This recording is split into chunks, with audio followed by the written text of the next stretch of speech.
Hi everybody, it's Carla the Cosmic Crone, and I am here for take 2 of When Sex Feels Like Caretaking.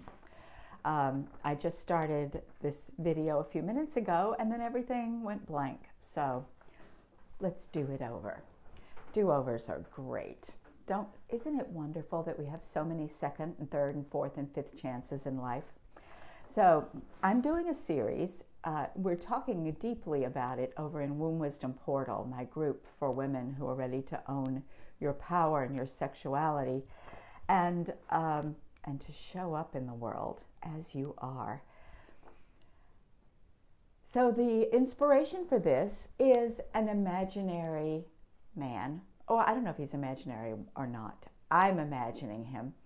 But he wrote in a question to some online magazine about how his wife, who's in her mid-50s, is really interested in her spiritual growth and her spiritual life, but she doesn't want to have sex anymore. And they've been to therapy and it's not working, nothing's changing.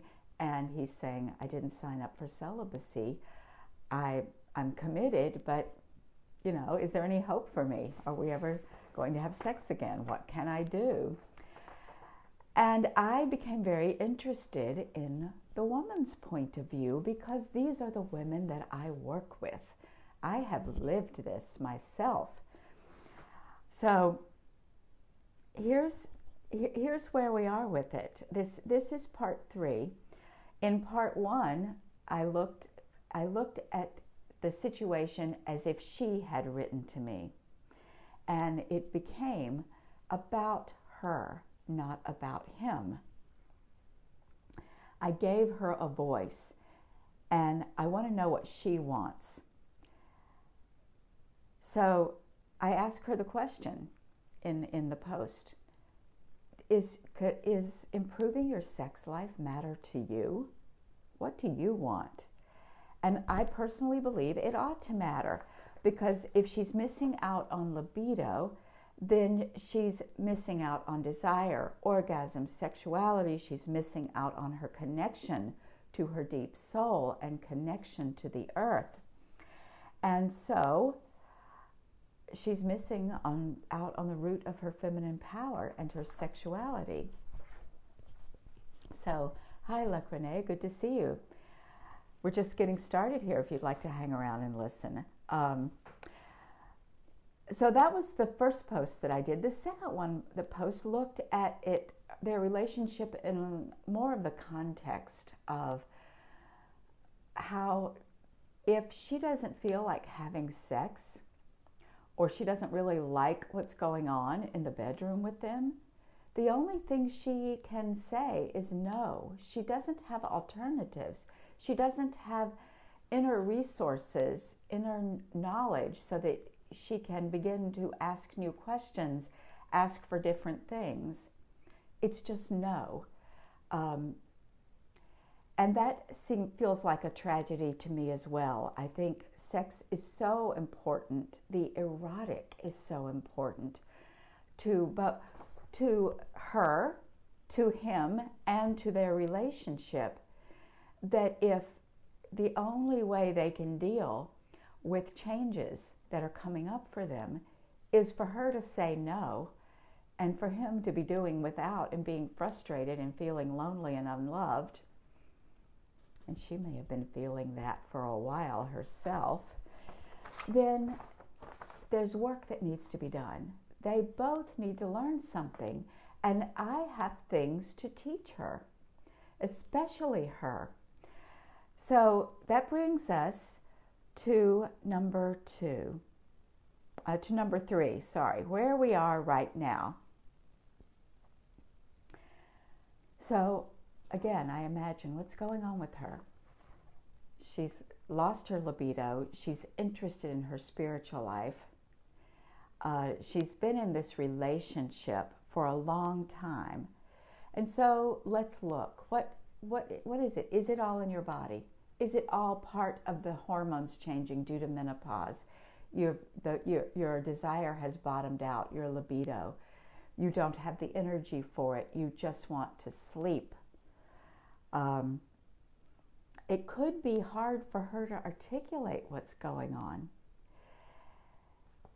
And there's another thing that happens, and it's a buzzkill.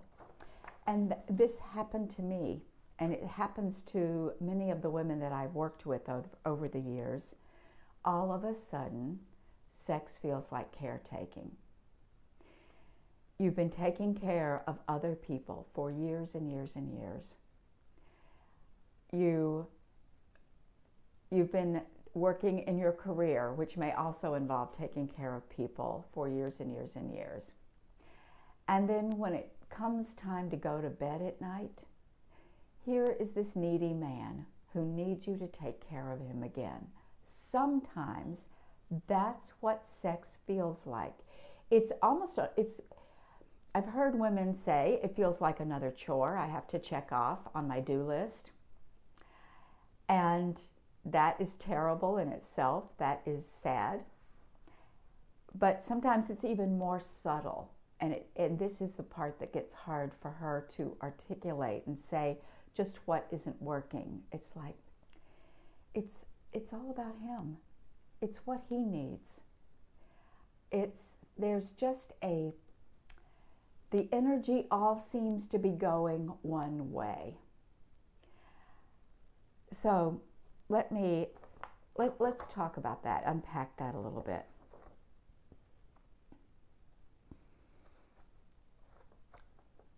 So what does it look like?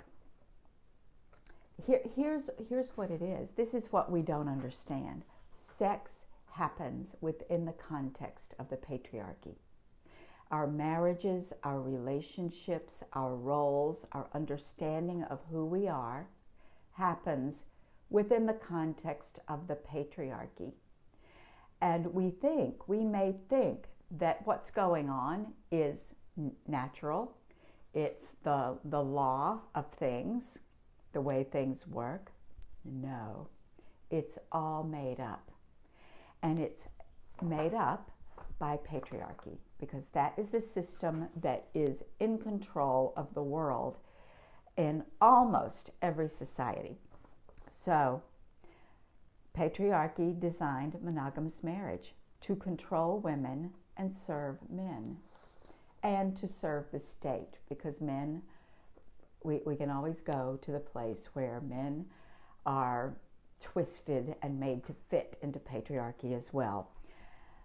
But we're talking about the woman here and what she needs to wake up to, because if this is going to change, it will change because women wake up and women change. And we can see that all around us. So, monogamous marriage is designed with the top-down hierarchical power structure.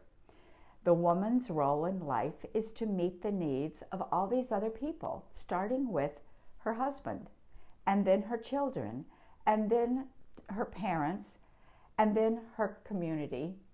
And then she also has a job which uses her in the same way, even if she is a fucking CEO. No matter how much responsibility or professional rank she has, there is an aspect of the working world that says, you're a woman, you take care of this.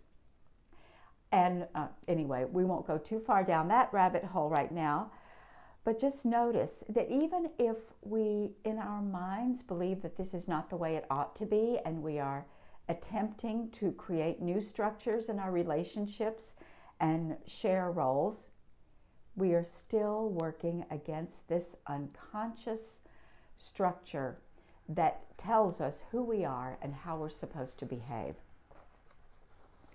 So, in our cells, it is embedded about how to be a good wife, how to be a good woman, and that number one is defined as being the caretaker and the servant in your own household.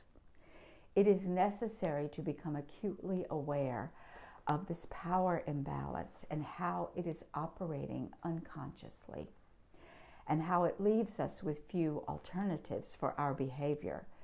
In other words, like in part 2, the only thing she can say is no. It's the only way she can assert her own power over her sexuality, is to say no.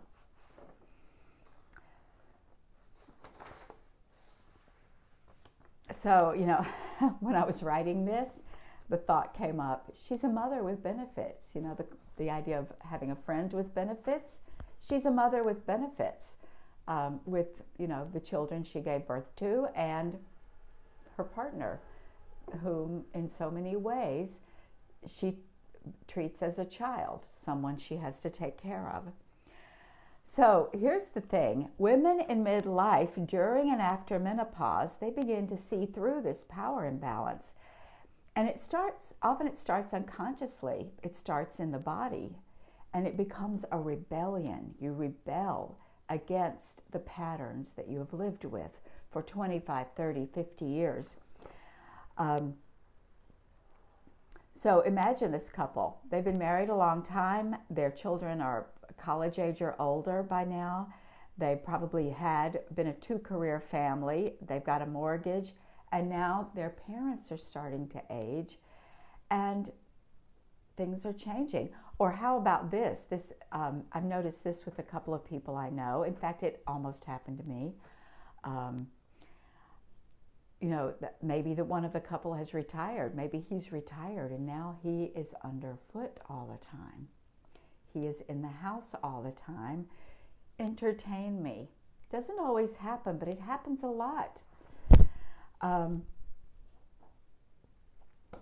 So I can guarantee that in the typical American, I know about American families, but the typical American nuclear family, most of that work has fallen on her. Certainly the emotional labor, the planning, the organizing, the saying, this is what needs to be done, here is your list, can you help? And she is the great coordinator. He may be the, quote, head of the household legally or emotionally, but she's the CEO. And she's probably a whole lot more of that. So we know how the disproportional degree of work and household management and child rearing coordination all falls to her, including even romance. Some men are very good at romance and planning the date and bringing in gifts and showing their appreciation and their love in all the ways that make her feel treasured and special. But a lot of them aren't. And if a woman wants that, she has to nudge. She has to add it to the do list. She has to drop heavy hints. She has to carry that too. So it's a big job being a wife. And she's juggling all of this. And even if he is a romantic guy who wants to please her, she is also the one who has to keep romance alive. And she has to be available for that. She has to be available for him. When he wants sex, she's there. And she has to feel the request. And if her body has changed, her energy has changed, she's exhausted, this could be the proverbial last straw. She could shut down. Sometimes unconsciously, her body, her mind, her soul goes on strike. And a lot of times, a spiritual awakening accompanies this strike because she's beginning to imagine, she's beginning to see that things can be different. That her role in the cosmos can be different than the role she has performed in this family for the biggest chunk of her adult life. And here's what she begins to learn. One of the tenets of feminine power is we must give from our overflow. We must give from our overflow. It is a requirement. So we are giving creatures, we women. And here's the problem: we give to depletion.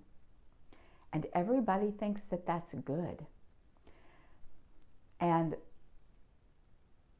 it's so good that some of us fall in love with giving to depletion, like this is the only way to be the good wife, the good mother, the good woman, the good human.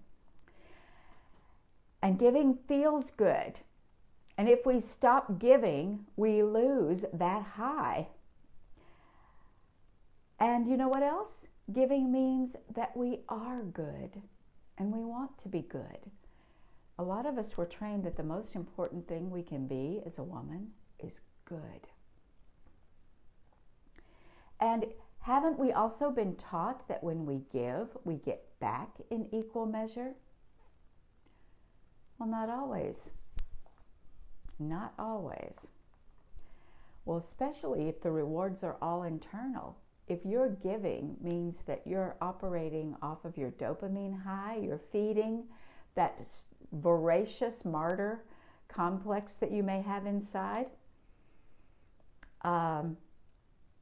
then that may be all the reward you get.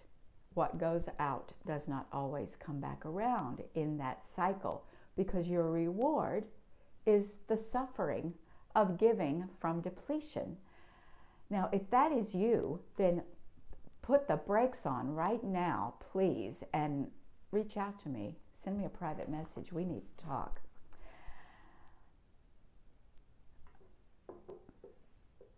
And so what I'm going to say I want you to do instead is to notice, are you giving to depletion? Are you not? Have you burned through all your reserves of martyr complex and victim mode? So now you're just saying, God damn it, I want mine. I want everybody to leave me alone. And if that's where you are, then the rest of this is for you. I've got some tips for you to get you going. So one of the ways we fill ourselves up, ironically, is through our sexuality. It is through orgasm. It's through the erotic, which is sex, and it's more than sex. It is the bigger picture of our creative life force energy. So I'm going to tell you a little bit about that. The poet Audre Lorde wrote, "The erotic offers a well of replenishing and provocative force for the woman who does not fear its revelation, nor succumb to the belief that sensation is enough."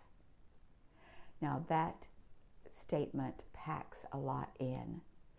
A woman, the erotic, offers a well of replenishing and provocative force. It replenishes, it fills you up, and it provokes, it pokes you. Well, what does that even mean? I think one thing that it can mean is that it stimulates you to create. It stimulates you to understand things. And it can be provocative in that people look at you and say, oh, well, what's up with her? What happened to her? You know, what happened to that nice, compliant, always available lady I used to know? So it provokes you from the inside out, and it provokes others. But more than anything, it replenishes. That's what comes first. And it replenishes to the woman who does not fear its revelation. How many of us fear the erotic? She goes on in this piece. Uses of the erotic is the name of it. She goes on to talk about how many ways the erotic provokes fear in women, in men, in society, to the point that it is suppressed and repressed, compressed. And the lie is promoted that it's all about sensation. So, allow the revelation of your erotic and realize that it's a lot more than sensation. So yes, our woman in Sex After Menopause is more interested in her spiritual life than her sex life because she is seeking replenishment. She is seeking it through spirit, and while she may not know it, she doesn't know how to talk about it or think about it this way, her spiritual life is taking her deeper into the realms of the erotic.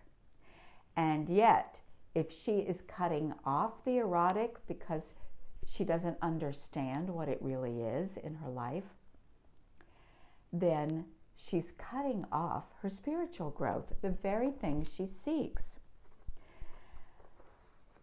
She is neglecting her replenishment through sexuality and through the erotic. Why? Because her understanding of sexuality is anchored, stuck in the idea that sex is something that happens in her relationship. It belongs to the relationship. It is in her bedroom with her husband or her partner, and that is all. And if she doesn't have a husband or a partner, then she doesn't have an erotic life. And so it all becomes about taking care of him, not having herself filled up. And that's where we draw the line. We say, no, it's over, stop. So when I work with a woman who is experiencing that, one of the first places we look is what is going on in your relationship, what needs to shift the polarity, what are you not seeing, understanding, or allowing? What do you need to know about yourself? Where do you need to travel deep within to wake up? First off, your replenishing well may be capped. You may not even know it's there. You may not know you have one. I'll tell a little story. When I first talked about this, I was inspired to ask my partner, I'm talking about how women replenish and how sexuality is one of the ways we replenish. And I said, what replenishes a man? And his answer was so telling. He said, men recharge by... And I said, I didn't say recharge. But because it's a completely different energy. Imagine the well, the spring bubbling up until it's full and overflowing. Recharge, plug it in. And that's exactly what he's doing when he seeks sex. He is literally plugging into her well and recharging himself. And if she is empty, he's pulling against her life force, the life force that she needs just to get through her day, just to breathe and move, just to get up in the morning. That's big, big topic. And Sex After Menopause, my new program, we are going there. How do we deal with that if that's what's happening in our sex life? So, even if you're orgasmic, everything is working fine, and sex is feeling good, but you just don't want to go there because you just realized he's recharging off of me and I'm fucking tired. As Audre Lorde says, the sensation isn't enough. You've got to reverse the polarity and let yourself be fed. So imagine this for yourself. This is where I want you to reframe everything in your life. Repeat after me. It needs to be about me. Everything in this room, everything in this house, everything we do in bed, it needs to be about me. I make sure I'm in the picture. I make sure I am at the center of this picture. Hit the little rewind button and repeat after me again until you get it. This is revolutionary, and it's scary, I know. Triggering even. If you're a woman in menopause, it's not just scary, it's evolutionary. It's natural to come to this place where you won't take it anymore. You're reaching the point where you're willing and able to accept this as truth, and you're willing to order your life around the central person, which is you. Does this sound selfish? Feel selfish? Are you afraid someone is going to think you're selfish or maybe call you selfish? The erotic is inherently selfish first, because that's how you replenish.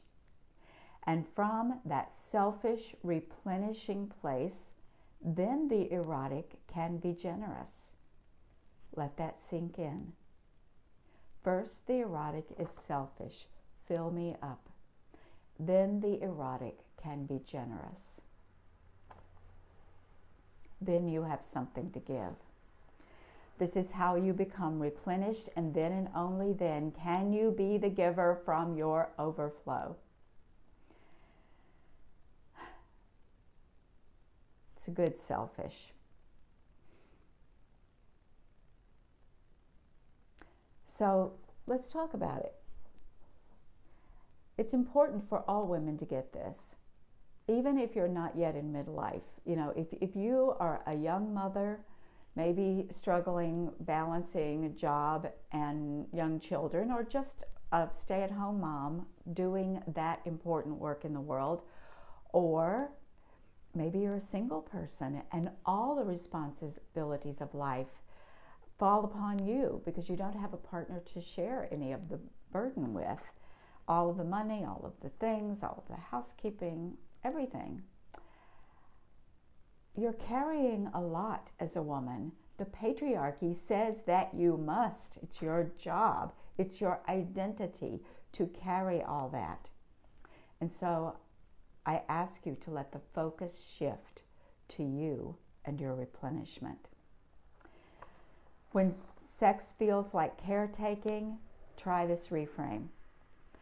This shift in focus is part of your solution. And that's something that we work on in Sex After Menopause, my new program. If this sounds interesting to you, you let me know you're interested and I'll tell you about it.